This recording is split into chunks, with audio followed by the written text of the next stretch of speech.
Espera, yo creo que voy a sacar directamente el cacharro podemos así, poner para que unos quede más atrás. evidente. Más atrás.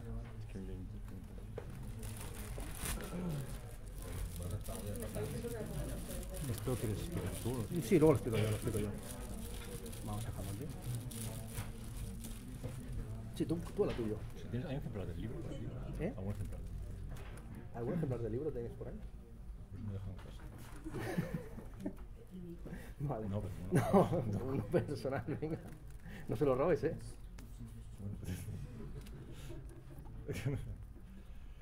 Bueno, buenas tardes. Bienvenidos a la presentación de este libro, de El gran pan ha muerto. Agradezco vuestra asistencia, hay mucha gente, no sé cómo va a salir. Agradezco a la librería Documenta por la invitación, a Ernesto. Me lo he pasado muy bien leyendo el libro y a ver si consigo, hacerte las preguntas acertadas para que... El formato será conversación, pero antes voy a leer un pequeño texto, que es lo que hago habitualmente, de 1 página y media, para intentar ubicar un texto literario. Mi perspectiva no será filosófica. Bueno, tontamente filosófica, sí.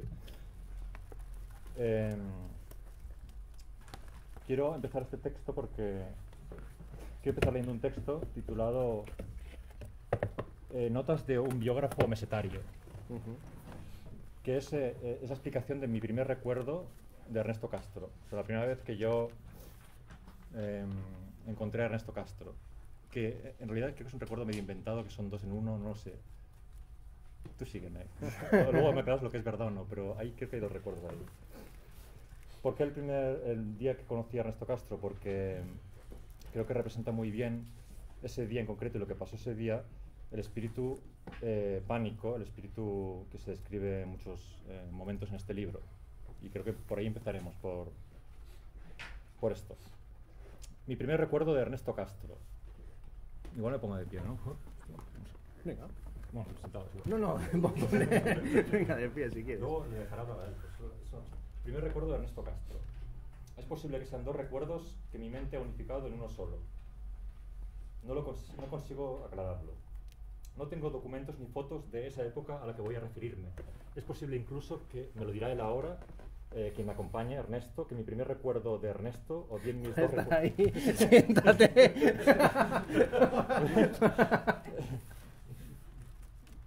Me lo dirá él ahora, quien me acompaña, Ernesto, que mi primer recuerdo de Ernesto, o bien mis 2 recuerdos de Ernesto, que mi mente ha unificado en un solo recuerdo de Ernesto, sean recuerdos inventados. No lo sé. Yo creo que no. Lo que voy a decir no ocurrió. Que lo que voy a decir no ocurrió, que es obvio que me lo he inventado, o bien que es la representación de un mito. Para mí lo que voy a explicar ahora, el realismo, es lo que pasó, y el realismo siempre es pánico si se pretende ser literario. Creo que estamos en el año 2010 o 2011, y me llama un amigo, Fabio de la Flor, y me dice que vaya en Salamanca al Gran Café Moderno de Salamanca, porque ha venido a La Sexta a grabar un capítulo de Vidas Anónimas, y me dice que será divertido, que tengo que ir. Vale. Yo no te conocía de nada en ese momento. Cuando llego al Gran Café Moderno, encuentro en la puerta del bar una furgoneta tapizada con recortes de periódico. O sea, estaba cubierta con recortes de periódico. Se trata de la furgoneta de un señor que se llama el quinto virrey de Sicilia. Un hombre rústico que dice ser heredero de los virreyes de Sicilia. Un hombre que ha consagrado su vida a obtener por fin la suma que se le debe, millones que le debe la Iglesia, el quinto virrey de Sicilia. Mientras tanto, transita con su furgoneta con megafonía por las calles reclamando la herencia que se le debe. Los de La Sexta están grabando un programa sobre este personaje, el quinto virrey de Sicilia. Me dicen que de 6 horas de metraje van a sacar solo 10 minutos, que se pueden ver, creo que están online, en los que apareces, diría. El quinto virrey me toma por banda y me dice que si conozco su hito más importante, el haberse encadenado a la portería del Bernabéu en medio de un partido de Champions, una vez para reclamar su herencia que le debe a la Iglesia, porque él es el heredero de los virreyes de Sicilia. Eso dice él. Me mete en su furgoneta de rumbrosa y me muestra las portadas de periódico que retratan la hazaña. Le pregunto por las pruebas de la legitimidad de su reclamación y me dice que tiene unos documentos que prueban que hay una herencia ahí, que se le debe. Le pregunto si puedo ver los documentos. Dice, los tengo por aquí. Miro alrededor, lo dice dentro de la furgoneta vacía. Ha señalado la chapa de metal donde claramente no hay ningún documento. Vale, la locura, pienso en primera instancia. Lo primero que pienso es la locura. Punto 2. Desde el Gran Café Moderno partimos en comitiva hacia Morille, pequeña aldea de 100 habitantes. Aldea pánica, aldea en la que tuvo lugar durante muchos años el mítico festival de poesía Pan, poesía y acción en la naturaleza, o Pan, del dios Pan, donde los poetas vivían en las casas de los ciudadanos. Es una aldea de 100 habitantes donde los poetas durante el festival viven en la casa de la gente, de los del pueblo, y las comidas son comunitarias y es toda una especie de mezcla muy divertida. Los poetas viven en las casas de los ciudadanos, se comen enormes bacanales conjuntas donde lo alto, lo bajo, lo cóncavo y lo convexo se combinan. En el único bar de Morille, el quinto virrey de Sicilia nos presenta a sus amigos. El primero es Manolo, deshuesador a ciegas de jamones. Manolo se pavonea ante la cámara, coge un esparadrapo, se venda los ojos y con los ojos vendados y un cuchillo terrible deshuesa un cuchillo terrible deshuesa un jamón ibérico ante los comentarios crecientemente engolfados de los parroquianos. La cámara de la Sexta hace travelings en torno al ciego, quien tiene el poder de moldear lo invisible. La segunda amiga es Paqui, quien al llegar nos ha recibido con postraciones orientales y una vivacidad cuasi infantil, gozosa, prístima, a pesar de que tiene 80 años. Es una mujer de vitalidad extrema, lleva una falda de lentejuelas brillantes y cuando el quinto virrey de Sicilia la menciona, ella reclama que se le ponga música y entonces empieza a sonar Shakira y la mujer de 60, 70 años, 80, no lo sé ya, tiene muchos años, o tal vez 80, en su enorme jovialidad imposible, baila los contoneos del clásico de Shakira del momento, con el deshuesador cegado de fondo, la cámara Booman dando volteretas apoteósicas por el suelo entre sus travelings, y esa mujer es la pura potencia bailarina. El chi completo en todos los chakras, ella misma consigue la superposición perfecta entre ella misma y la imagen de Shakira en ese momento. Todo esto nos lleva a Ernesto Castro en el siguiente punto. ¿Cómo puede ser? Pues recordemos por si acaso los festivos detalles nos han desviado, que es la historia de cómo conocía Ernesto, alma que considero afín, por esto mismo que estoy explicando. Los tres amigos del virrey, el deshuesador ciego, los dos amigos del virrey, el deshuesador ciego y Shakira, se parecen mucho a los ayudantes del castillo de Kafka, saltimbanquis arlequinescos motores de la energía indiferenciada.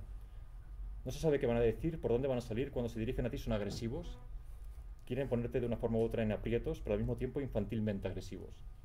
Con esta gente y algunos parroquianos y otros personajes que no tengo tiempo de describir, emprendemos una caminata en dirección al cementerio. No al cementerio cristiano, por el que pasamos de largo de forma más bien despreciativa.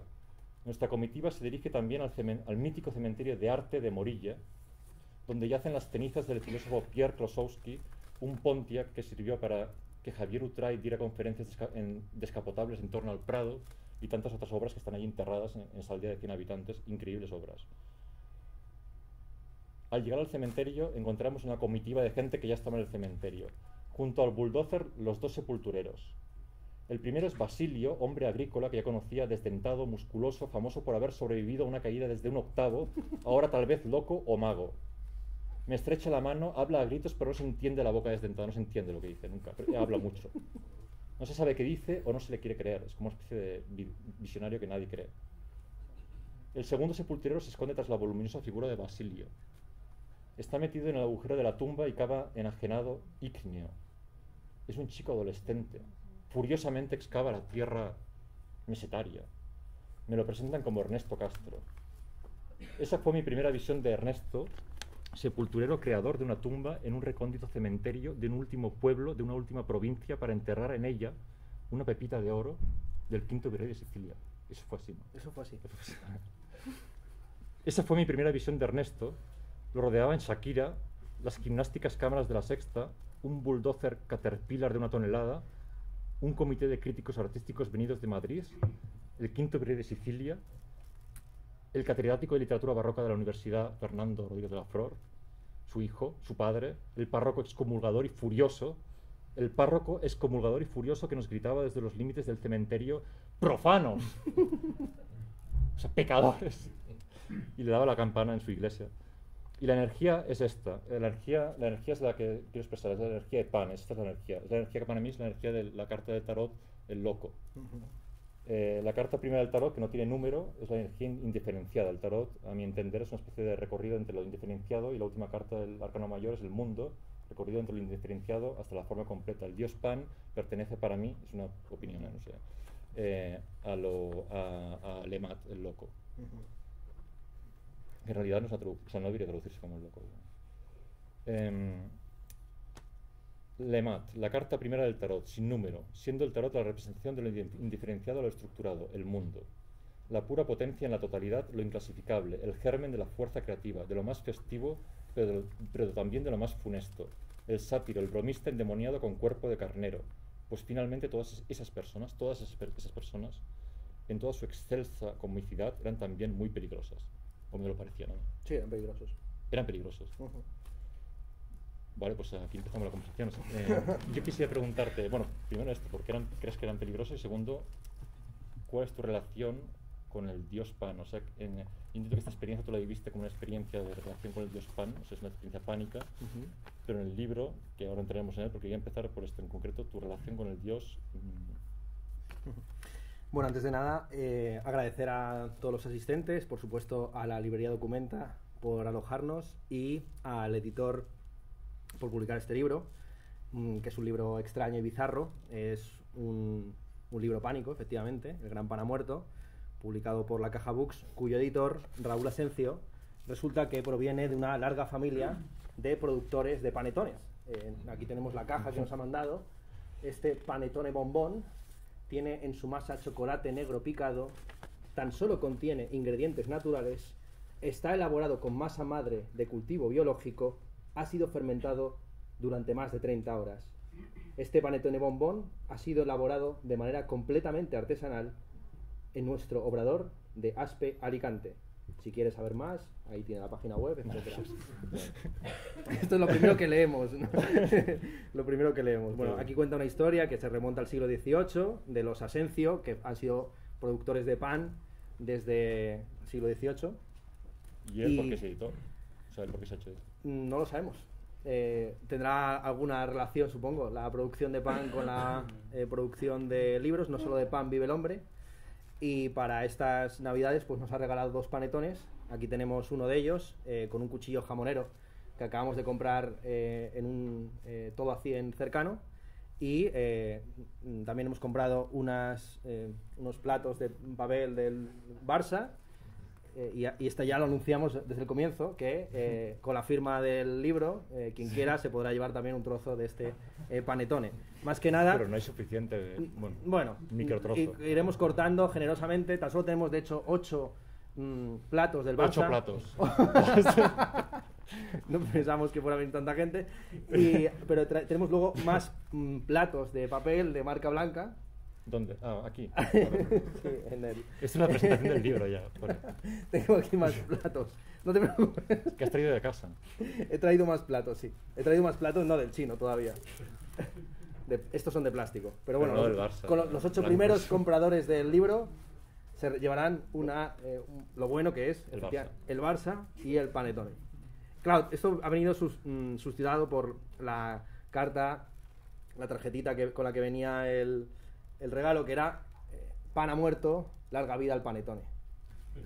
Justo hablando con tu padre me acaba de contar la historia del panetone, que yo no la conocía. Es el pan de Antonio. Resulta que un panadero napolitano llamado Antonio, o así me acaba de contar tu milanés. Un panadero, me la acaba de contar hace 5 minutos y ya estoy alterando la historia. La historia ya se ha modificado. Hay que hablar de eso también. Claro, milanés, un panadero milanés, pero por suerte tenemos aquí la fuente primigenia del relato que puede corroborar si es verdadero o no lo que se está diciendo. Mi padre. Pues un panadero de Milán que quería seducir a una bella princesa, le prometió el más rico de los panes, y es un pan dulce. Bueno, ya dicho esto, efectivamente nos conocimos allí en Morille. Yo estaba cavando, efectivamente, la tumba en la que se iba a enterrar la pepita de oro del quinto virrey de Sicilia, que efectivamente es un vagabundo que reclamó, descubrió que era heredero directo del cuarto virrey de Sicilia. Bueno, descubrió o se inventó esa genealogía, pero bueno, las genealogías nobiliarias son invenciones, si no le veras ventrovatas, podríamos decirlo. Y efectivamente recorrió primero Salamanca, luego España y finalmente el mundo. Ah, pero el mundo fue, llegó ahí. Sí, sí, sí. Y le llegamos a apoyar, le llevamos a varios festivales y efectivamente podía llegar a ser peligroso, tenía unos perros de presa. Ah, sí, yo no los conocí nunca. Pero... Menos mal. Porque en un festival al que le llevamos, el Festival SOS 4.8 en Murcia, sí. le pusimos en mitad de justo en el punto de intersección entre los dos escenarios principales, y la gente venía borracha y drogada de escuchar a Franz Ferdinand, e iban a escuchar a Joe Crepúsculo, y en medio tenían al Quinto Virrey de Sicilia, acompañado de Fernando Arrabal. Ostras. Porque Fernando Arrabal... Es la segunda vez que se dice. Fernando Arrabal, que es una figura muy importante de este libro, también ha participado en ese museo mausoleo de Morille, donde, tirando de una cita de Adorno. Y volviste a estar esa vez, que es una vez que yo te vi con mujeres desnudas jugando, jugaste ajedrez ahí también desnudo. Eso es lo que se comenta justamente en este... ¿O era una película pornográfica con un tigre? Bueno, hay muchas cosas que contar, Vale. evidentemente. Hay muchas cosas que contar. Vamos punto por punto. Entonces, en esta ocasión, efectivamente, se enterró la pepita de oro del Quinto Virrey de Sicilia, quien, por supuesto, no tenía una pepita de oro, sino que había envuelto un canto rodado con papel albal y con tan mala suerte que los vecinos del pueblo echaron mano de la azada y desenterraron el... ¿Ah, se han llevado? Se lo llevaron, pero claro, descubrieron efectivamente que no era de oro ni de nada. ¿Y las cenizas de Klosowski también se las han llevado? No, las cenizas de Pierre Klosowski, ¿quién coño es Klosowski? ¿Qué más nos da? No, Pierre Klosowski sigue ahí felizmente enterrado. Y, Que sepamos, vaya. que sepamos, que que no voy sí. allí 3 años. Bueno, es que hay muchas cosas que contar, claro. Efectivamente, el libro trata sobre la muerte, en sentido amplio. El libro analiza una serie de fenómenos que están en proceso de moribundia, que diría Gómez la Serna. Y en este cementerio de Morille, yo fui en la inauguración cuando se enterró el Pontiac que tú has comentado y las cenizas de Pierre Klosowski. Pierre Klosowski, bueno, esto es una historia muy larga de contar, pero vamos a contarla brevemente. Domingo Sánchez Blanco, que es el gran jefe del cementerio Extrañísimo personaje, pánico también.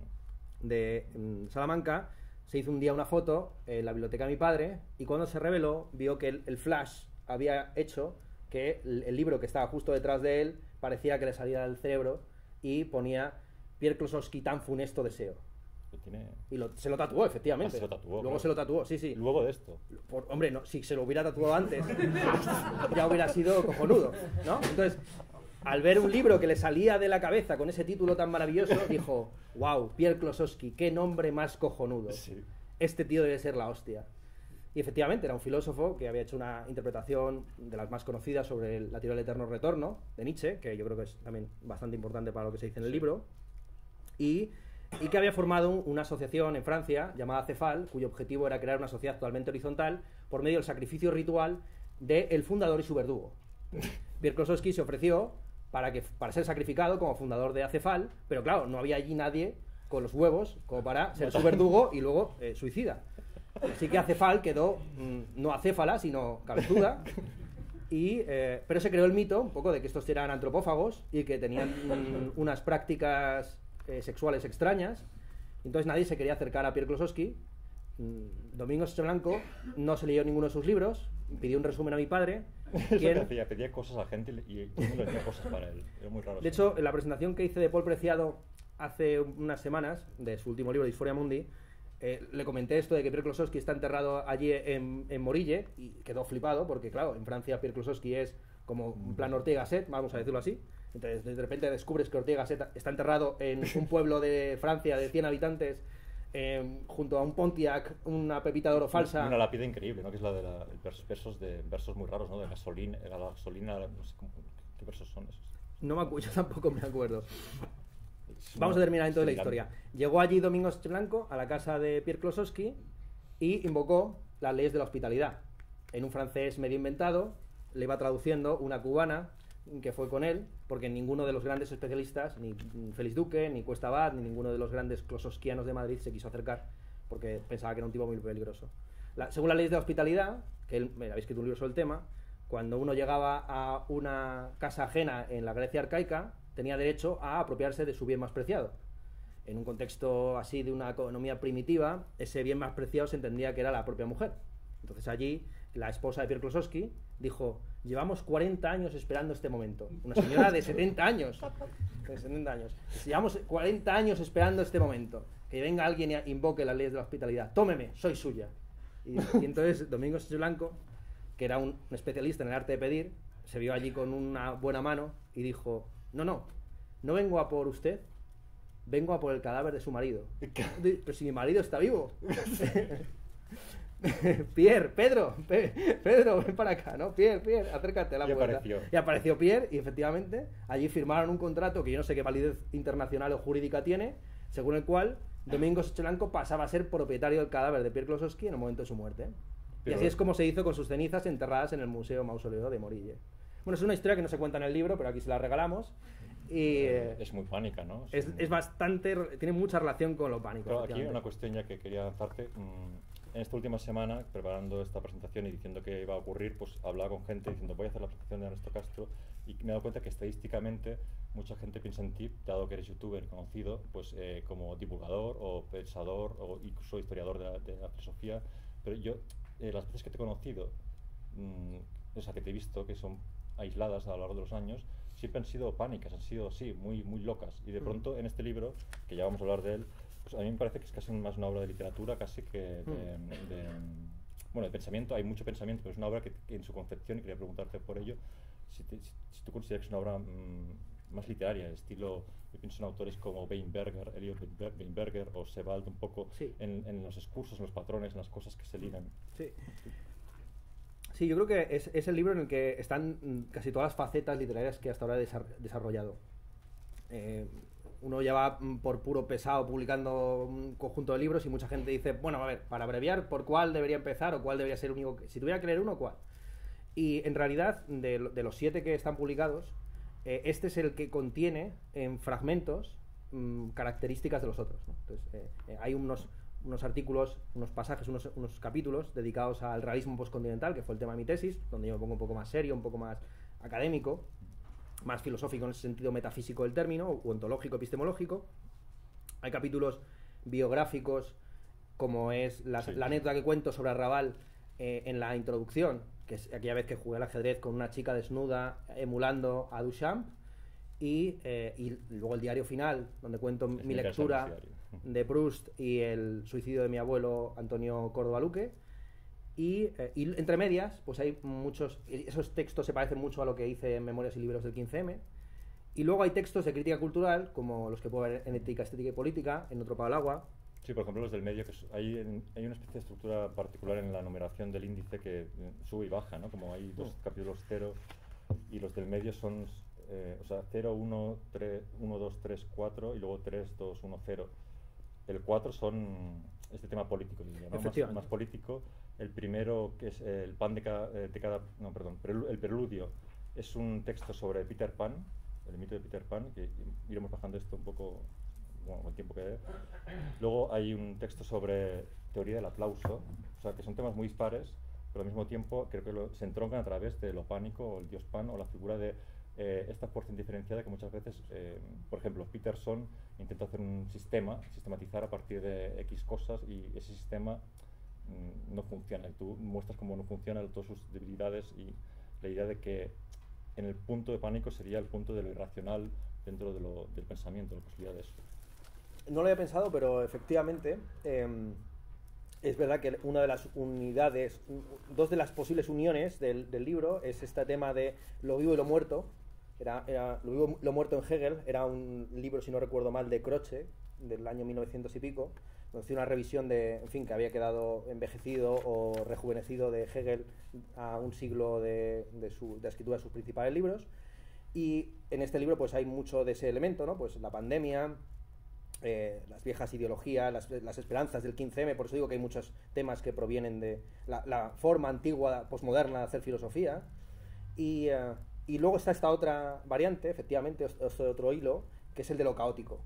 Efectivamente, en el sistema de Jordan Peterson hay una lucha constante entre el caos y el orden, y yo muestro cómo ese orden que él vende es idéntico al caos, ¿no? Es lo mismo que el caos, ¿no? O nosotros somos el caos somos nosotros también, ¿no? Es un poco lo que al final terminó analizando en el caso de este liberalismo conservador o individualizante, responsabilizador, de Jordan Peterson. Pero sí. Y luego, por otro lado, en la forma de escribir está Ernesto, que yo considero pensador, ensayista, y luego muchos momentos en los que radicalmente introduces escenas autobiográficas. Sí. En todo momento usas un estilo que yo creo que en otros libros este es más accesible y más literario en las comparaciones, a veces en el lenguaje, a veces lenguaje un poco callejero. Yo creo que es fácil de entender con una persona. Y cómo metes eso, al menos el preludio, que yo creo que es lo último que escribiste, quizá, Sí. porque me parece lo que evoluciona más este estilo. En el preludio haces experimentos un poco más extremos, que en las notas del pie de golpe se va por excursos. En el preludio hablas de Peter Pan, pero de golpe estás hablando de una inteligencia artificial, Deep Blue, que lucha contra Kasparov en ajedrez y que comete un error. Y vuelves luego a Peter Pan. O sea, hay una especie de movimientos allí a través de... ¿Esto cómo lo planteaste? ¿Cómo pensaste? ¿Tú querías hacer un ensayo? ¿Querías hacer un...? Es casi el viejo principio latino de rem tene verba sequentur. O sea, primero ten las cosas y luego las palabras seguirán. Entonces, a mí me interesa, yo siempre he tenido una vocación curiosa, investigadora, estudiosa, y entonces tenía una fascinación por esta figura satírica, violenta, representante del todo, pero al mismo tiempo ridícula, que genera el terror, pero que al mismo tiempo la risa. Y entonces me puse a investigar sobre ella y empecé a ver esas conexiones y ramificaciones. Que aparece por todos lados. Efectivamente. Me preguntaban en Zaragoza cuándo corto, y corto simplemente cuando me exige el editor que ya mande el libro, porque si no... Y también cuando se me va de las manos. En Memorias y Libros del 15M, el Memorias, que tiene 200 páginas, inicialmente iba a ser un texto breve, de un prólogo de 15 páginas. Y en este caso algo parecido. Este libro además se entrometió en mitad de la redacción de una trilogía. Siempre, yo soy como todos los procrastinadores, parece que yo me considero procrastinador, pero procrastinador activo, es decir, que siempre parece que hago muchas cosas porque siempre estoy haciendo la segunda más importante, ¿no? Entonces, ya entiendo, siempre hago lógica, sí, más importante que debería estar haciendo en todo contexto. Entonces, este libro surgió como un intento de escapar de otro libro que terminé escribiendo cuando había otro en el horizonte. Siempre hay un libro que debería estar escribiendo y otro que es el que estoy escribiendo como pequeño vicio privado. Se mezclan a lo mejor los libros entre sí y aparecen voces distintas, ¿no? Efectivamente, hay un momento, por ejemplo, hay un capítulo que habla de Barcelona y otro de Madrid, sí, que explicas cómo buscabas piso, y de pronto hay dos páginas que son un diálogo que a mí me parecía como borvichiano, en el sentido de que yo no veo un Ernesto ahí pensador, sino alguien que totalmente de forma diletante reproduce algo delirante y le imprime más delirancia a la cosa. Sí, tiene gracia porque hay textos, bueno, vamos a explicar brevemente el título, ¿no? El Gran Paramuerto, palimpsestos todológicos, el Gran Paramuerto es... Estoy yendo muy desordenado. No, sí, está bien. Tú eres el caos y yo o viceversa, vamos haciendo el juego.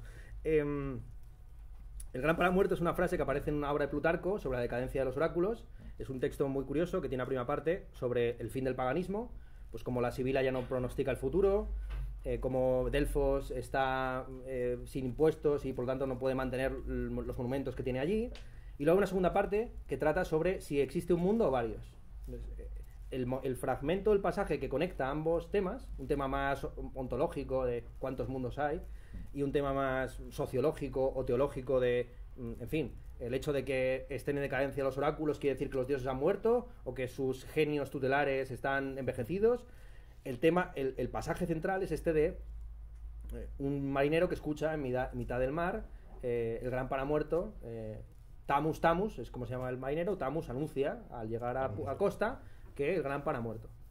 Y esto luego ha sido interpretado por un montón de pensadores como la fecha fundamental del fin del paganismo, la conversión de los dioses paganos en demonios con el advenimiento de Jesucristo. Entonces Pan es al mismo tiempo el anticristo para algunos y para otros es el propio Cristo que muere y renace como el pan de la Eucaristía. Y hay incluso comento un auto sacramental de Calderón sobre el Dios Pan, donde se hace ese tipo de rimas y de juegos literales, ¿no?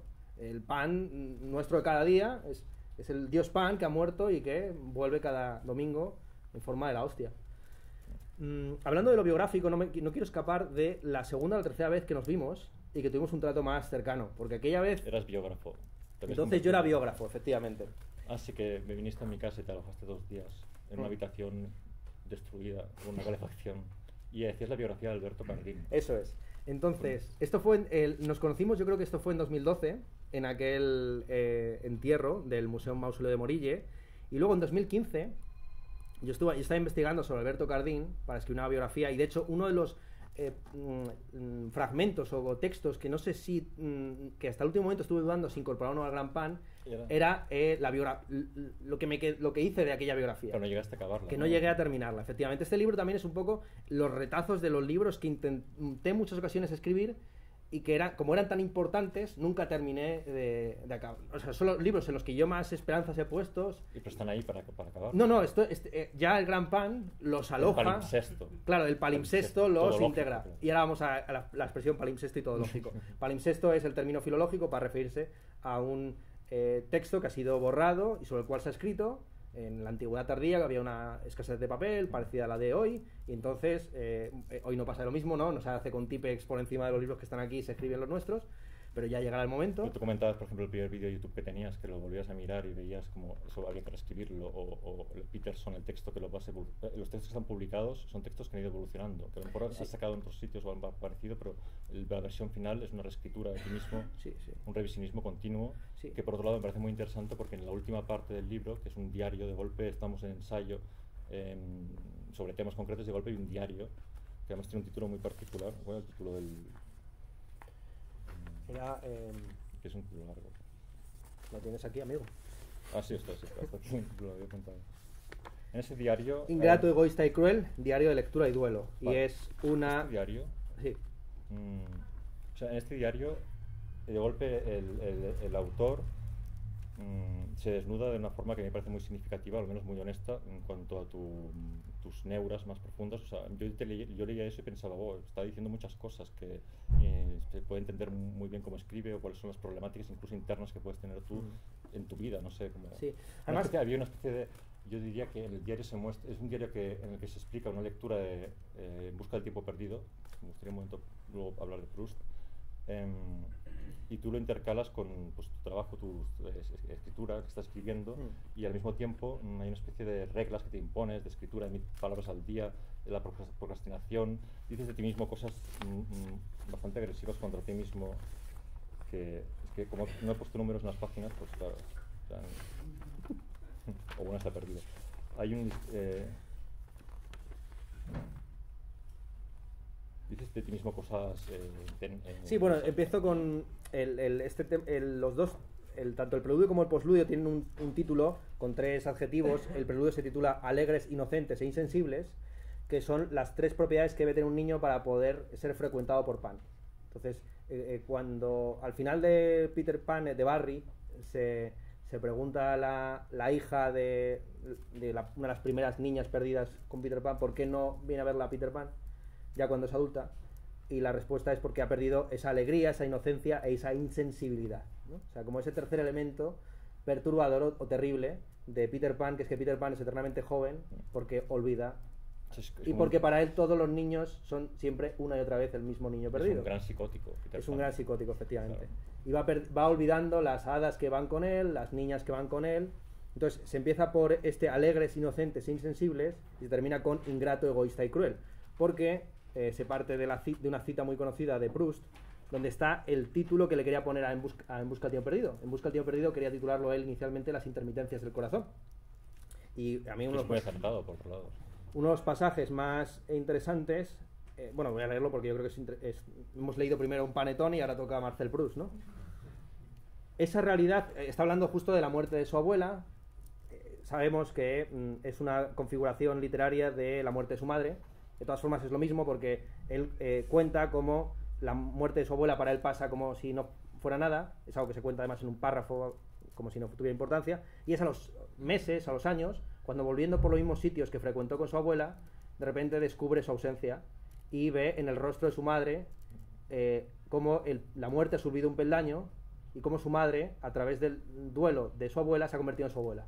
Cómo ha envejecido en 6 meses más de los 30 años previos, ¿no?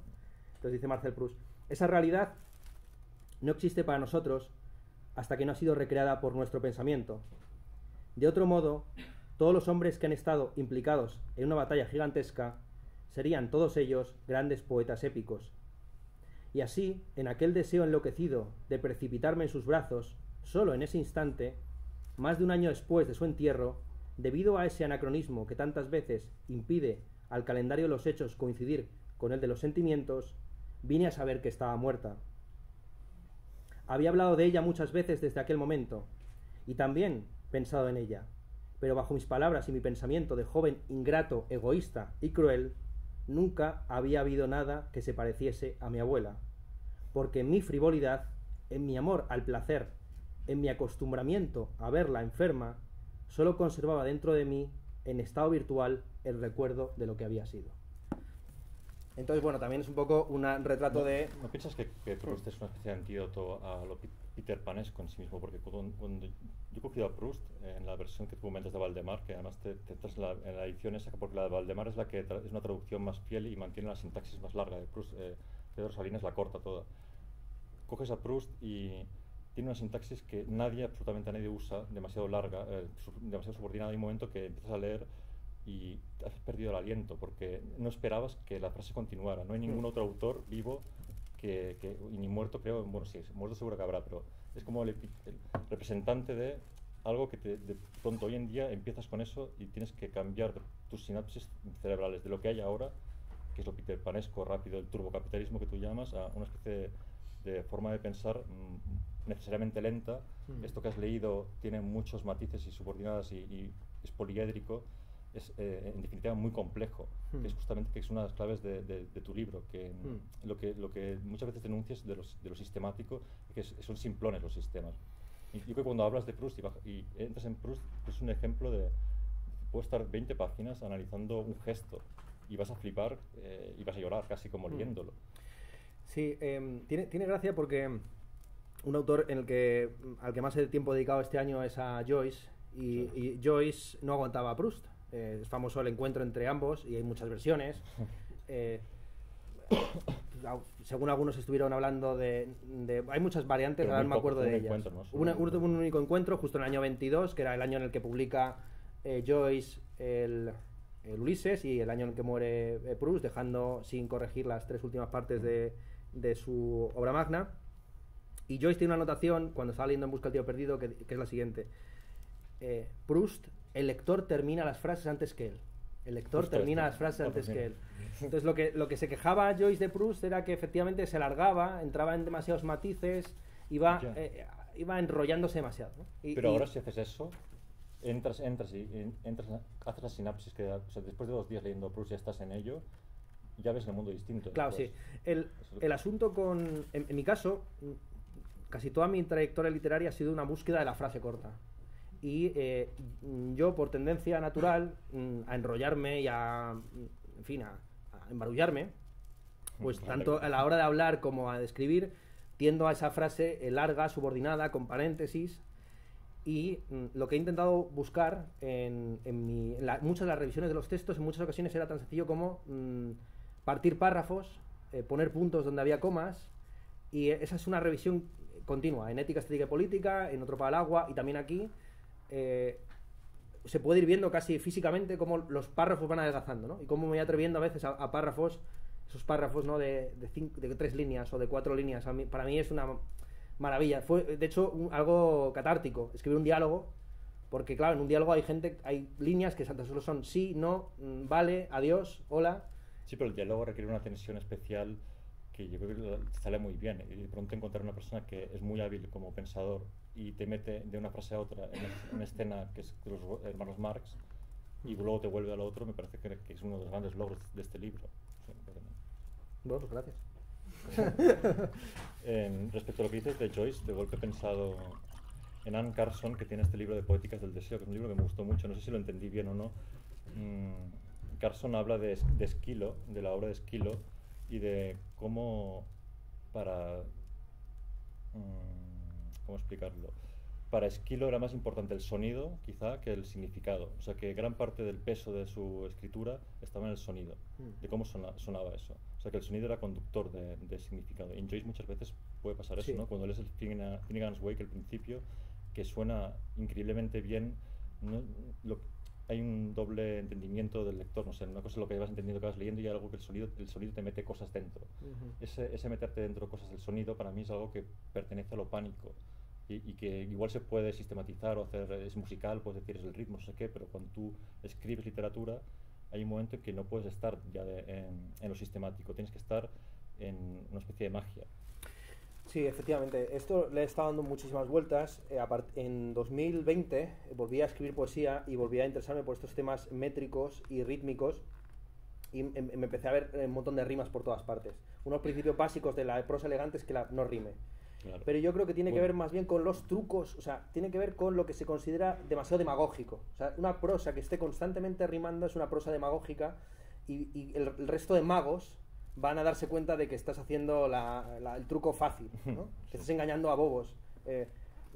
La traición es una conducción de la imaginación, ¿no? Pues esta frase es memorable porque tiene 3 expresiones que terminan en ción, pero claro, ir rimando ción con ción lo hacen muchos filósofos. Si cualquier libro de filosofía, vayan a la sección de filosofía, verán ustedes que Heidegger es memorable y se recuerda muy bien porque constantemente repite. Un filósofo debe siempre repetir. Un filósofo es tanto más serio cuanto menos sinónimos utilice.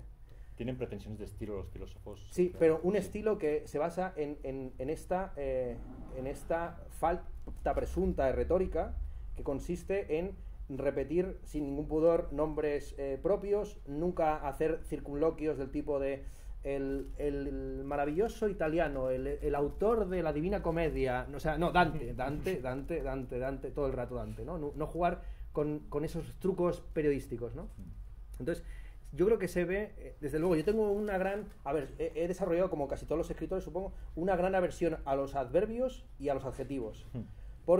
Pero porque son el azúcar. O sea, volvemos al panetone, ¿no? O sea, a mí me encanta los adjetivos, claro. El panetone, claro, o sea, el panetone está bien para una presentación, para Navidades, pero imagínate que este es el pan que tenemos que comer cada día. Este es el pan de cada día. Un pan azucarado, pesado, sería una pesadilla, efectivamente. Y lo mismo sucede con el tema de la prosa, ¿no? Hay está la carne el trigo o la sustancia, la levadura que permite mantener el pan, y está luego los ornamentos o los condimentos que lo hacen más o menos agradable o vistoso.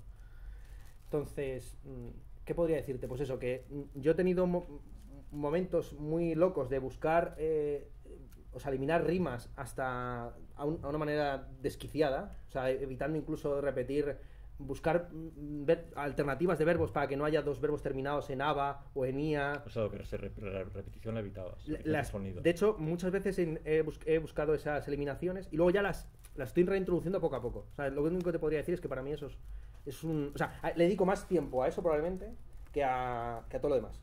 Pero a veces el ritmo puede ser suave, pero a veces lo puedes volver abrupto y generas el efecto de abrupto no con el significado, sino con el ritmo. Sí. Ese tipo de juego. Ese es el juego para mí. O sea, hay una especie de dualidad ahí hay un plano en el que tú estás pensando mientras escribes, estás reflexionando, y un plano que necesariamente, que es lo que yo ligo con este Dios en particular y algunos otros también, que es un plano que no piensas, ¿no? Es una mezcla del punto de escritura, el momento en que escribes. Sí.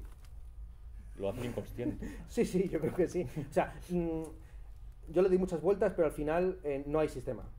Y me di cuenta porque muchas veces vuelvo sobre los mismos textos y lo que había corregido en la anterior versión lo vuelvo a corregir, lo devuelvo a la anterior. Y hay pasajes en los que constantemente estoy dudando entre 2 palabras. No sé, hace poco estuve con mi hermano ahí en Nueva York en la biblioteca pública y nos acercamos a los manuscritos de Borges, y una maravilla como Borges abría corchetes. Y entonces en una línea de repente tenía 3 opciones de verbo y las apuntaba a las 3 para luego ir tachando las que más le convencían o no. Entonces era una cosa, era realmente el jardín de senderos que se bifurcan. Entonces la frase se iba, decía, apuntaba, comentaba, ¿no? Entonces lo dejaba los 3 y luego ya decidía cuál de los 3 le convenía más. Vale. Sobre todo con verbos y adjetivos era el asunto, porque al final la fuerza de los sustantivos están dados, para mi juicio, ¿no? O sea, los sustantivos están dados por aquello de lo que hablas. Y en los sustantivos ir a jugando con la sinonimia es peligroso. Es tan cutre como decir feo, sí. el noble autor de la Divina Comedia, el gran italiano, ¿no? Dante, ¿no? Pero luego puedes en algún momento decir, ponerle algún adjetivo o ir jugando con las acciones que se mueven alrededor de Dante, ¿no? Para mí la carne lo más parecido a algo intermedio entre el azúcar y la carne en la escritura es los verbos y los verbos. O sea, los verbos, el verbo ya te... Bueno, ¿qué coño estamos diciendo, tío? Vamos. Yo estoy fascinado, no sé. No, vale, volvamos a... Creo que tiene... O sea, o sea, el libro, tú has calculado matemáticamente cosas ahí dentro, ¿no? Sí. Porque solo si coges ya el lomo ya ves que hay una especie de particiones y ves que tienen el mismo tamaño o unas cosas, especie de... Y pienso, esto está como medido, es como... bueno, no sé, explícame la estructura de ese libro. La estructura, que efectivamente se ve donde está el libro, ya lo No, hemos ya me lo he robado. robado. Sí, la estructura que se ve porque en Caja Books hacen separaciones de capítulo con o de secciones con fundidos así en negro, pues efectivamente tiene una estructura de normalmente sección larga, sección corta, o a veces sección larga, dos secciones cortas y una sección larga, ¿no? Y se ve simplemente con el patrón de rayas negras. Sí, pero ahí tú asciendes por aquí y luego vas y es lo mismo, es como simétrico. Claro, la cuestión es que hay una cierta simetría. Los capítulos iniciales y finales, los que se tienen el cero, los que tienen el cero son breves porque son el prólogo de Miguel de Unamuno y son los epílogos, el epílogo de los obituarios filosóficos, los 3 filósofos muertos sobre los que escribo. Y luego hay el preludio y el posludio, son textos bastante largos, pues el preludio debe tener como unas 30.000 palabras, Sí, muy largo. y con 70 páginas o por ahí, y el otro debe tener como unas 50 por ahí. Y luego entre medias, pues ya digo que hay, no es matemático, no es exacto, pero sí que se busca ese contrapunto. Un autor que para mí fue bastante influyente mientras escribía esto era Milan Kundera. Milan Kundera siempre escribe sus libros, si no recuerdo mal, en 7 partes.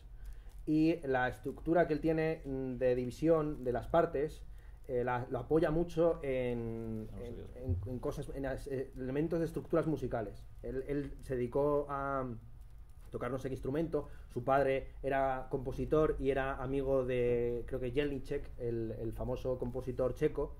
Y entonces, nada, para él era muy importante este asunto de la división y compartimentación de los libros. Y cómo en muchas ocasiones había capítulos muy largos que cubrían un espacio de tiempo muy corto. Eso se juega con ello bastante también Thomas Mann en La montaña mágica, ¿no? En La montaña mágica los capítulos van siendo cada vez más largos, pero el tiempo que se cubre también va creciendo. Con lo cual, en el primer capítulo, que a lo mejor son 15 páginas, se cuentan solo una tarde, pero es que en el último a lo mejor son 200, pero se cubren 20 años o algo así, ¿no? Y Entonces, quizá inconscientemente el lector no se da cuenta a menos que lo piense. la división, si vas haciendo la división, sale que curiosamente, cuanto más tiempo está leyendo el lector, menos es menos es el tiempo que está cubriendo. O al revés. O sea, hay una cuestión ahí que se trata de jugar entre el tiempo de la escritura. Esto está ocurriendo aquí también. Sí, claro. Entre el tiempo. ¿Aquí dices en la presentación o...? Bueno, también, sí. No, pero el libro. Claro, no, efectivamente. ¿Cuánto tiempo llevamos? No, ¿Podemos llevar 30 horas o 20 minutos? No, un poco, 5 minutos y ya preguntas. Pero vamos que sí, efectivamente. Ahí se dedica mucho espacio a lo accesorio. Por ejemplo, en el de Jordan Peterson... Me recuerdas mucho, leyendo las estructuras que utiliza un autor que se llama Elliot Weinberger, que me gusta mucho, que me comentaba un amigo. Tiene un libro que se llama Algo Elemental. Es un libro que son como 10, lo publica Atalanta, son 10 ensayos que versan sobre temas completamente diferentes entre sí. Un ensayo es el tigre, y son 20 páginas sobre el tigre. Gran profundidad sobre el tigre. Luego las personas que se apellidaron Chan en China, y son un listado y después va explicando con el tigre y con otros temas, las cascadas, no sé, no tiene ningún sentido, pero al mismo tiempo el título es algo elemental. Tú lo lees y te queda una especie de impresión de una conexión extrema entre las cosas. Y mi pregunta es para ti, yo intuía esta conexión entre todos los artículos y textos que hay. ¿Cuál es para ti la conexión que hay que vehicula esto? Ya, la conexión... Lo elemental de este libro, que creo que se percibe igual que creo que tiene que ver con el hecho de, precisamente, la forma esta de hablar de cosas muy concretas, pero no sistemáticamente, sino de detalles, de cosas, y conjuntamente crear un efecto. Aquí podemos explicar el término que quedaba por... Esto está todo planeado, no se piensen que esto ha sido arbitrario o azaroso. Faltaba explicar el término todología y me has dado la oportunidad. Al hablar de lo todológico, me remonto al acuñador del término, un filósofo mexicano, quien utilizaba esta expresión para referirse a un sistema total que lo explicase todo. Y yo pues vuelvo a este término, todología, que se utiliza de una manera degradada en el presente para referirse al que opina de todas las cosas, ¿no? Porque alguien que abra este libro pues pensará, efectivamente, bueno, este autor a qué se dedica, en qué es especialista, ¿no? Este es el filósofo del trap, pero aquí no está diciendo nada del trap. Este es un profesor de historia de la filosofía, pero aquí no está contando nada de historia de la filosofía. Este es un autor de diálogos a la manera platónica, pero aquí no hay nada de Platón, aparentemente. Luego, si se escarba, van apareciendo estos referentes o estas conexiones, ¿no? Y efectivamente, para mí la clave está en darse cuenta de que el todo está más o menos reflejado en las partes, ¿no? Y que muchas veces la suma de las partes es más grande que el todo. Me estoy quedando ya sin voz y me estoy quedando... Está acabando. Es un pensamiento muy medieval y mágico, ¿no? La parte está en el todo y todo en la parte. Sí, o dialéctico en ese sentido. Y para mí era más importante que una especie de unidad total que fuera desde el comienzo hasta el final, esos encadenamientos entre secciones. O sea, al final de cada sección sugiere el comienzo de la siguiente. No es algo totalmente mecánico, ni que las conclusiones literalmente se diga en la siguiente sección hablaremos de esto. Yo y creo que lo lo estás otro. especulando por el mito de Pan, y el mito de Pan es muy complejo, es muy fino, o sea, hay muchos elementos tipo Pan, es el inventor de la masturbación, eso es un tema entero, la masturbación, que no solo lo mencionas aquí por encima. Tú representas a veces el mito de diferentes maneras. Lo Peter Panesco me parece lo más interesante. Claro, para empezar, tú empiezas con eso, lo Peter Panesco, en el sentido de que la gente que hoy en día vive entregada al momento y no poder envejecer nunca, más allá del momento presente. Y eso se recupera efectivamente en el capítulo de Jordan Peterson, porque el capítulo de Jordan Peterson, el conflicto con Slavoj Žižek, que es al final el conflicto, si se quiere, entre el filósofo juvenil o juguetón que, en fin, que debe tener su casa como una leonera, que tiene una... Sí, claro, Slavoj Žižek, efectivamente, ¿no? Y el que quiere que primero arregles tu cuarto y dejes de masturbarte para salir al mundo. Sí, para mí hay muchas contradicciones ahí, porque claro, Peterson ya a veces me he visto de manera suelta algún vídeo sobre temas y me ha resultado interesante. Luego si voy al sistema, claro, pienso, qué horror. Y sí, que lo mismo, son muy extraños otras personas juntos hablando. Bueno. Pues como tú y yo, más o menos. Ya, sí, pero bueno, bueno, para mí estaba bien. Voy a abrir el turno de preguntas, si queréis preguntar algo sobre el libro, si queréis que quizás lo expliquemos porque no os he entendido bien. Para mí la idea es... está bien, creo, expresar esta idea de que Ernesto tiene una parte importante del mismo que es puramente literaria y que es puramente creadora, y a mi cuando yo lo siento a él energéticamente, vaya, yo soy muy esotérico y muchas de las cosas a veces me hablan de la astrología y nos entendemos sin entendernos, se entiende, pero yo creo que leer este libro como una obra literaria es mucho más interesante que leerla casi como una obra en serio, digamos, que está diciendo en serio, porque se habla muchos más matices, puedes disfrutar de tu estilo, puedes ver... yo me he reído y luego ha habido momentos que me ha interesado mucho cuando hablas de inteligencia artificial, que es un tema que yo trabajo en eso, me ha interesado mucho. Cuando hablas de Barcelona en concreto, que quería preguntar la imagen de Barcelona, es una especie de, pues eso, el palimpsesto, buena obra para conocer el espíritu y el alma de Ernesto. Voy a abrir el turno de preguntas, si queréis preguntar algo, pues preguntadlo.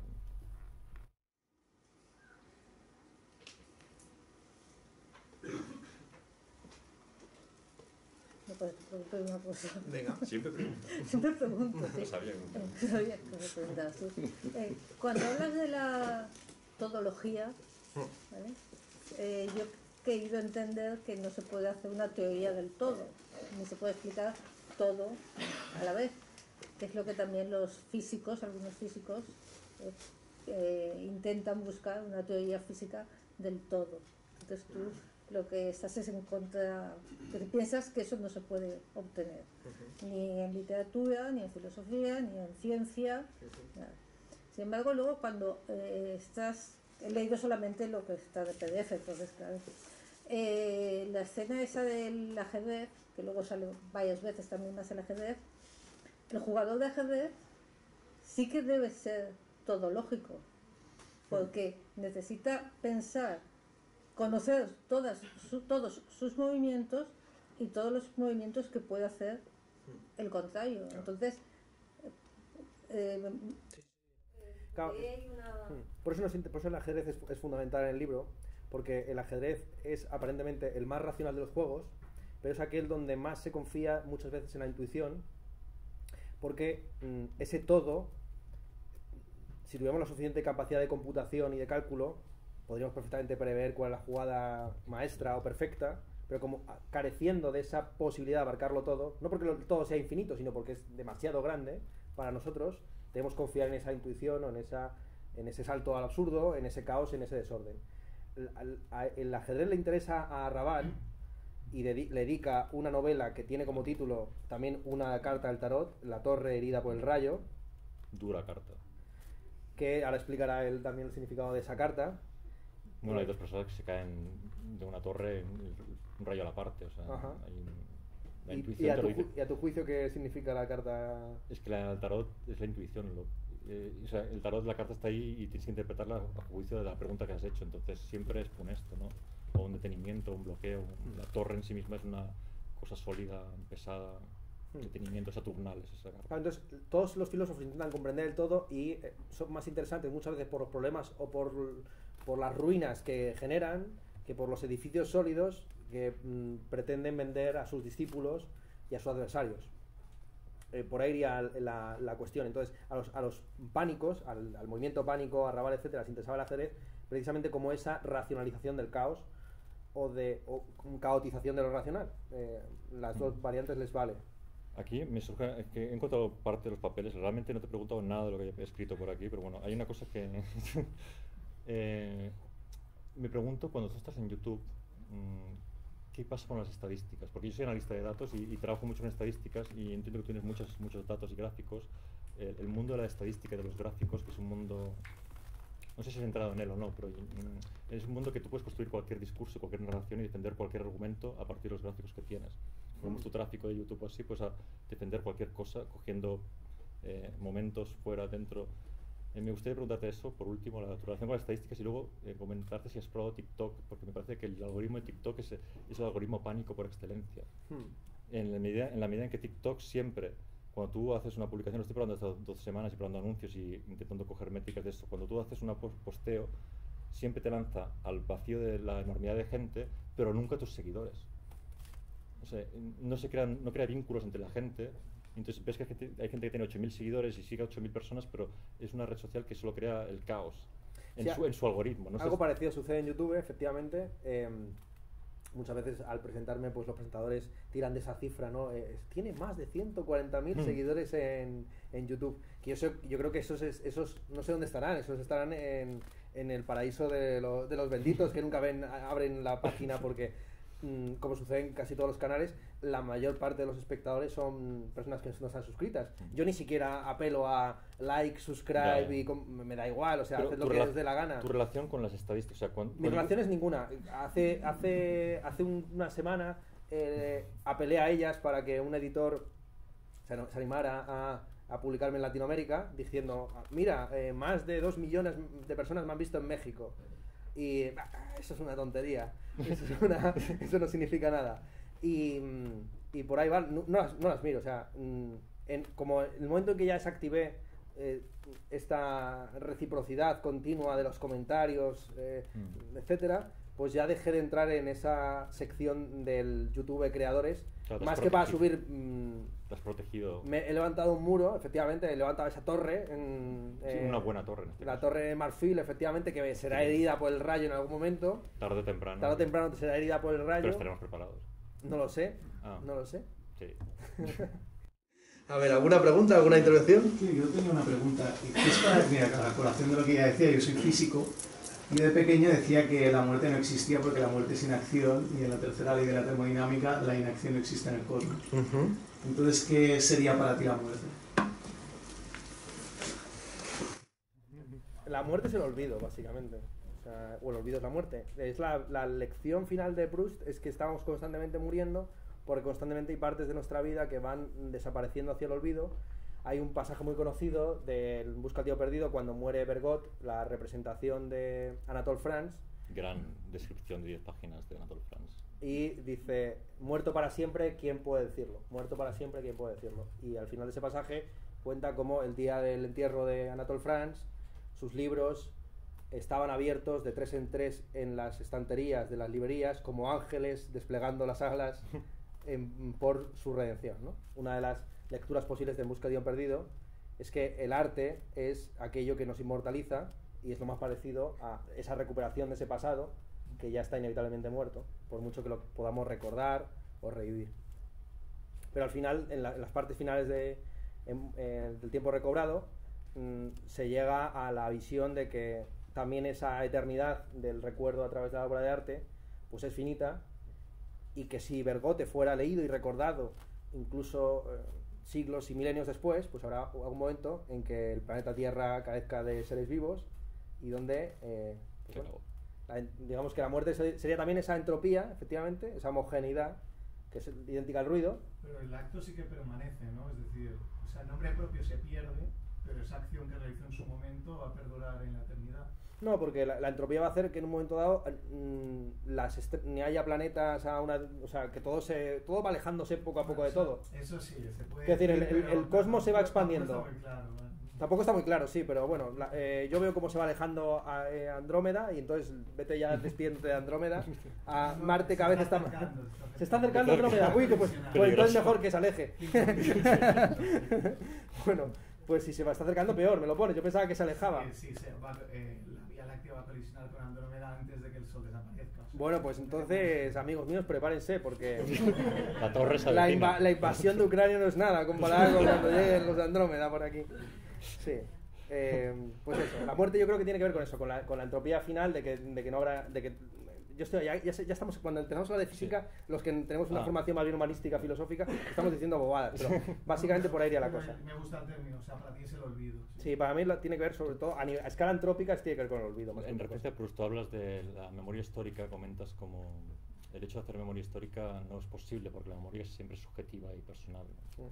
Claro, la historia es la aniquilación de la memoria, o esa es la visión clásica del asunto, que la memoria está siempre sobada por nuestro propio presente, y la historia apela a una serie de documentos que no estarían, digamos, como ideal regulativo científico no estarían atravesados por esa subjetividad. Es inevitable, imposible que no sea así. Evidentemente escribimos la historia siempre desde nuestra perspectiva, y a nosotros nos interesan ciertos elementos que quizás a los historiadores del pasado no. Por eso nosotros vamos a documentos que ellos no consideran historiográficos.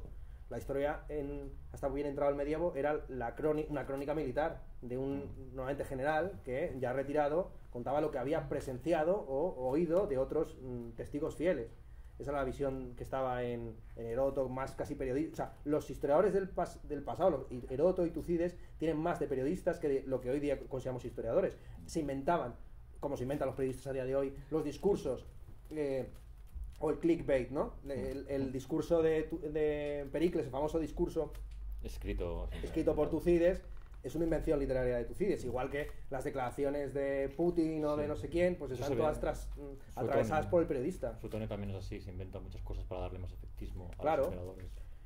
Pero en Proust es la pura subjetividad, o sea, su experiencia personal extendida al máximo. Las 150 primeras páginas del Busca del tiempo perdido parece que no van a ningún lado. Tú lo mencionas en el libro, que parece que no van a ningún lado, pero él consigue que te pongas casi a llorar porque su madre le va a dar un beso por la noche. O sea, crea una tensión de 0 a 100 en 50 páginas por un beso de la madre. Nunca lo he leído algo parecido en ningún escritor ni escritora jamás. Ya.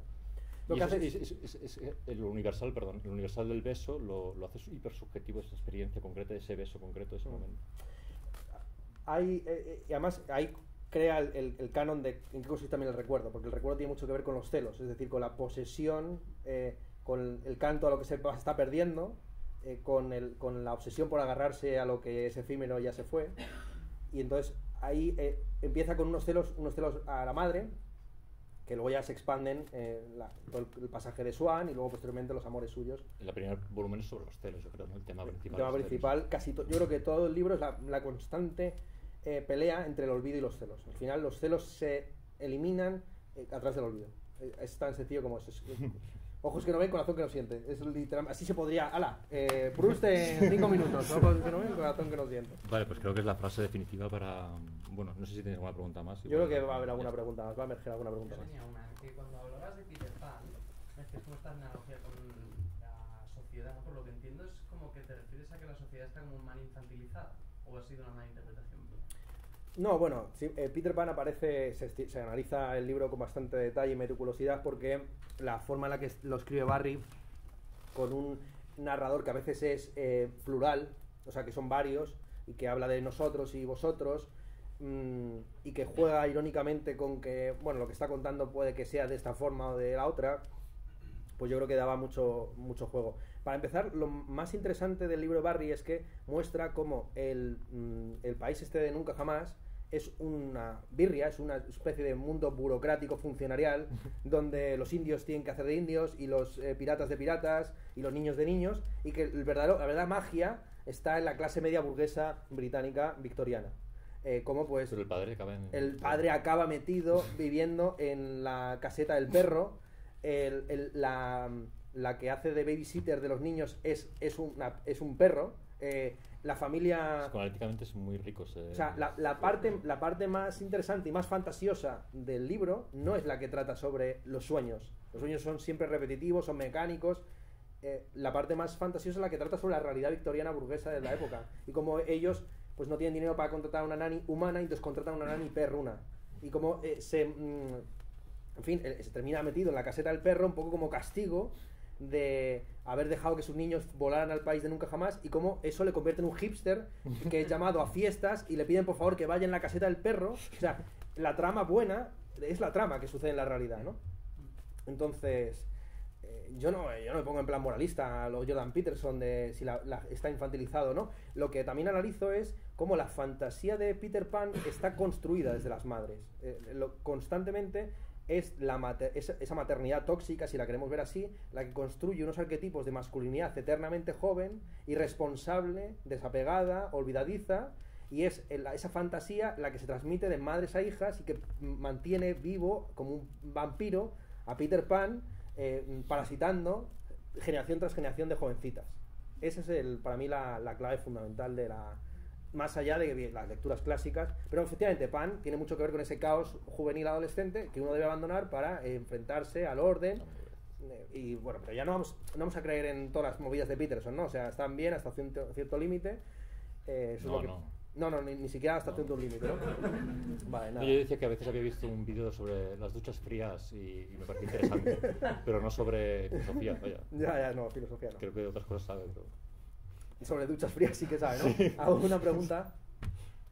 ¿Alguna intervención más? Ahora que estabas hablando de la crítica a Peterson de su sistema de orden y caos y tal, el otro día estaba viendo una entrevista con uno de los filósofos que yo más he admirado en los últimos meses y con el que tú has tenido el placer, supongo, el placer de conversar, que es Antonio Escotado, en el cual criticaba un poco, decía que en España y en el mundo en general, en Europa en concreto, ya no existían izquierdas y derechas.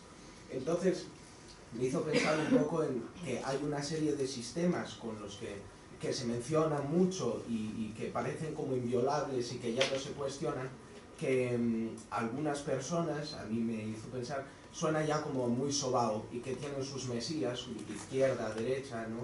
Que hoy en día tienen a Peterson, a Zizek, a Chomsky como sus especies de líderes, y que en un mundo en el cual la filosofía casi que se consume en internet por vídeos cortos, la gente tiene una visión un poco muy cerrada de estos sistemas y como que se han dejado de cuestionar por una razón de comodidad. ¿Cómo ves tú esto? Esto siempre ha sido así. Es decir, la educación ha sido siempre una educación oral, la fe entra por el oído, esto lo dice San Pablo, y entonces pues uno va diciendo principalmente lo que ha oído, y leemos libros muchas veces por el placer luego de comentarlos oralmente, y entonces las comunicaciones entre oralidad y escritura son continuas y constantes.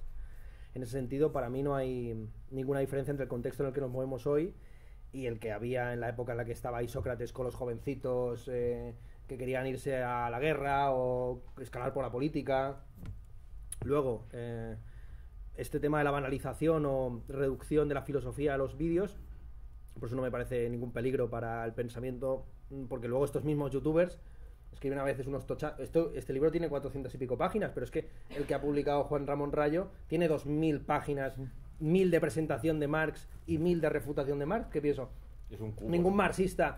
Es un cubo de Rubik. Un cubo de Rubik. Cuando lo terminas, ¡pum! Es como los tomos de Valdemar, que son muy difíciles de leer. Sí. Entonces, claro, ningún marxista ha escrito 1000 palabras, 1000 páginas de introducción a hay pocos marxistas que han escrito 1000 páginas del tirón de introducción a Marx. Juan Ramón Rayo lo ha hecho, ¿no? ¿Te la recomiendas? No lo recomiendo, Ah, pero no. me admiro, ¿no? Quiero decir que no, que al contrario, Proust tiene muchos fragmentos sobre este tema, ¿no? Dice Proust, comenta la ironía de los que ya vendían que con el tren y el avión, pues ahora la literatura será breve y con el coche, pues bueno, todos serán libros cortos. Y dice, No, y de no, hecho- estos trenes y estos coches nos permiten ir a toda velocidad a ver las viejas iglesias y catedrales de siempre, ¿no? Entonces, claro, los libros que la gente se administra, supongo que todos estarán comprando ya para sus padres o hermanos y hijos los 4 volúmenes de la historia de Roma de Theodor Mommsen, ¿no? Entonces, claro, 3.000 o 4.000 páginas de historia de Roma que nos vamos a calzar este invierno todos los aficionados a Roma, que somos todos. Yo soy muy aficionado, sí. Sobre todo la decadencia de Roma. Hay una cosa en la historia de la literatura que siempre se tiene a una idea como de progreso, que alguien inventó el monólogo interior en algún momento, como que cosas que surgen, y eso creo que es completamente falso. No.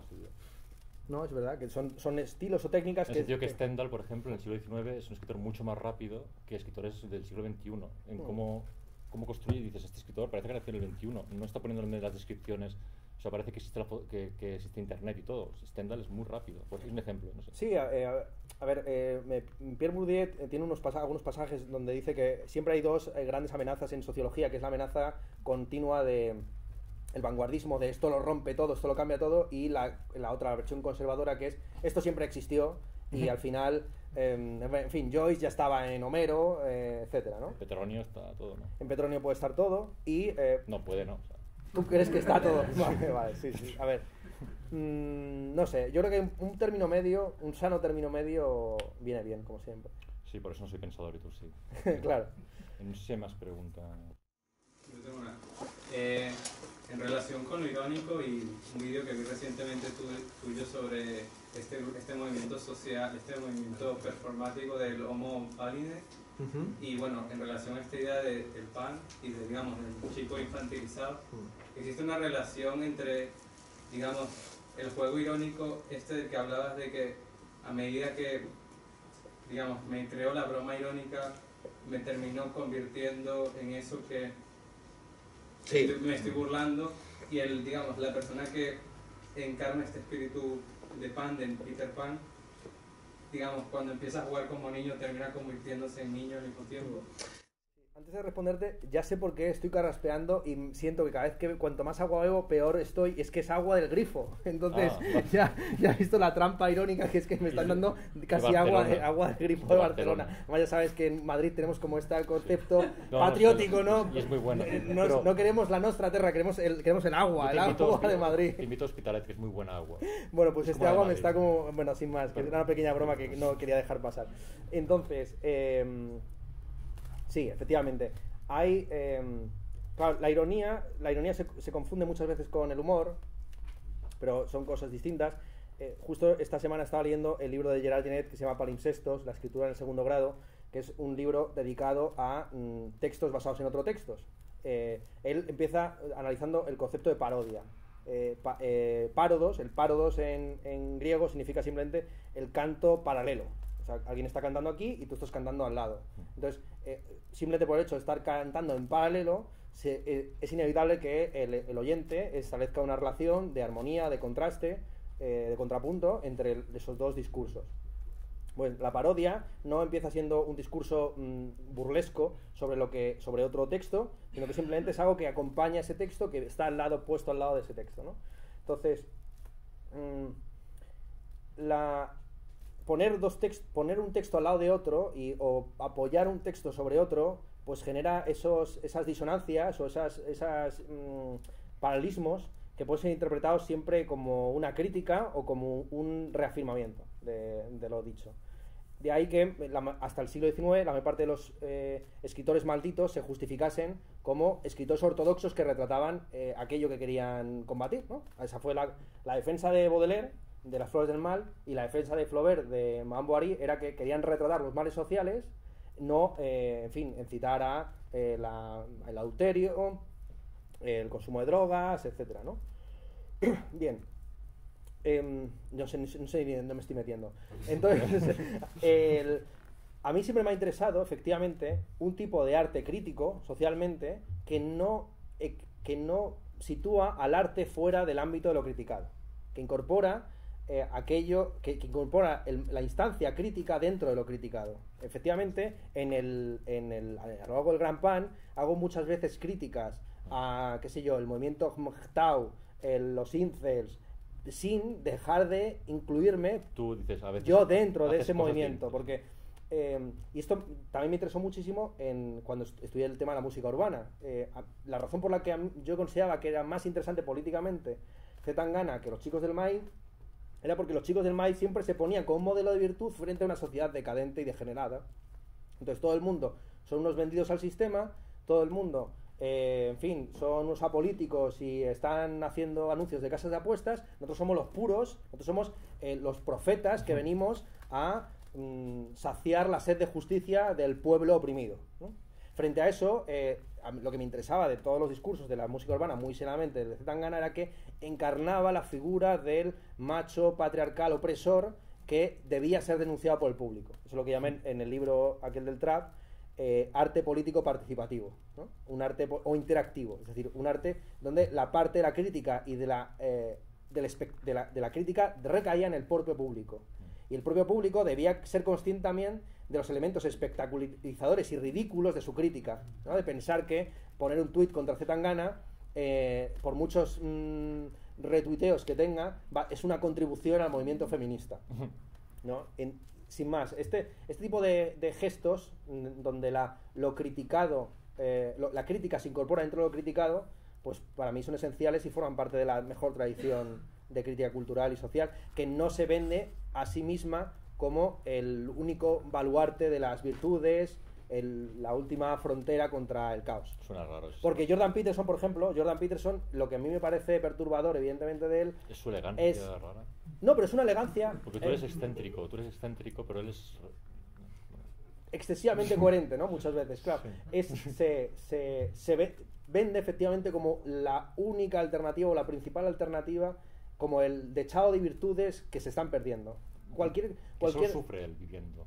Que él sufre todo el tiempo. Claro, él es pues eso, como en plan Jesucristo, un poco el cordero impoluto que viene a lavar nuestra sangre. Claro, pero para lavarla hay que estar sufriendo todo el tiempo como él, hay que ser como él, y ese es el problema de su sistema, ¿no? Las duchas frías están muy bien, pero son duchas frías. Creo que tú solamente conoces a Jordan Peterson en las duchas frías. Quien alguna vez tuvo cuestiones con la pornografía conoce a Jordan Peterson, en eso puede ayudar. Claro. Creo. Por eso decía que de una manera parcial, pues interesante.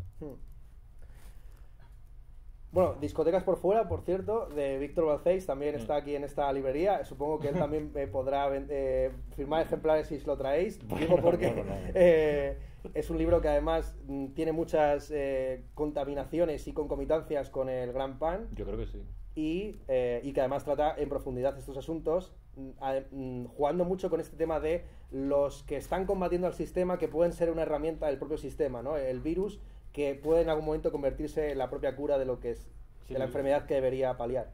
Para mí el signo de nuestro tiempo es vivir en la paradoja, y creo que tú lo representas bien. El dios pánico es eso, es aprender a vivir en la paradoja. Creo que Hillman lo decía, que terminamos con eso.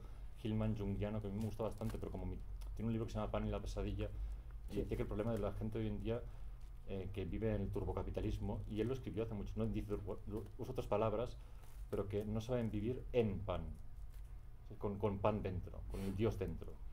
Lo ven como fuera, es una cosa que tiene que estar fuera, y nosotros estamos impolutos, no podemos entrar en esa cosa turbia, porque Pan hace aquí una broma, como hemos hecho al principio, luego todo se hunde, luego alguien se enfada, y eso es Pan. Pero no sé, como vivir en pan, me parece muy bonita esa expresión de Hillman. Pues nada, además de vivir en pan, también pueden vivir claro, con pan. Solamente por lo que dices, para acabar con el sistema, ¿se tiene que acabar desde dentro o desde fuera? Ya digo que no, es inevitable la vocación de sistematicidad. Yo mismo estoy intentando construir un sistema con la conciencia escéptica o nihilista de saber que es una labor interminable y que esa necesidad de construir un sistema va acompañada de la imposibilidad de cerrarlo y de clausurarlo. Y que cualquier sistema que no tenga en cuenta ese devenir contingente de la realidad está condenado de antemano, y por eso en el sistema propio que yo estoy desarrollando, el tema de la naturaleza caótica, el loco que está al comienzo, de las cartas del tarot cumple un papel fundamental. Entonces, yo no tengo ninguna pretensión de acabar con el sistema. Lo que digo es que el propio sistema ya es autodestructivo y reconstructivo, ¿no?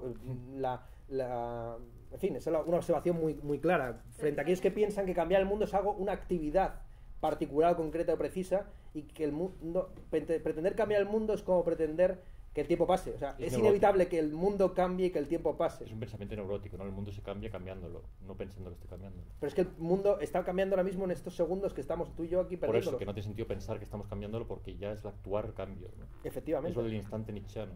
Pero incluso no cambiar el mundo es ya cambiarlo en una dirección determinada, en la dirección aunque sea de la permanencia de lo que está ahora mismo.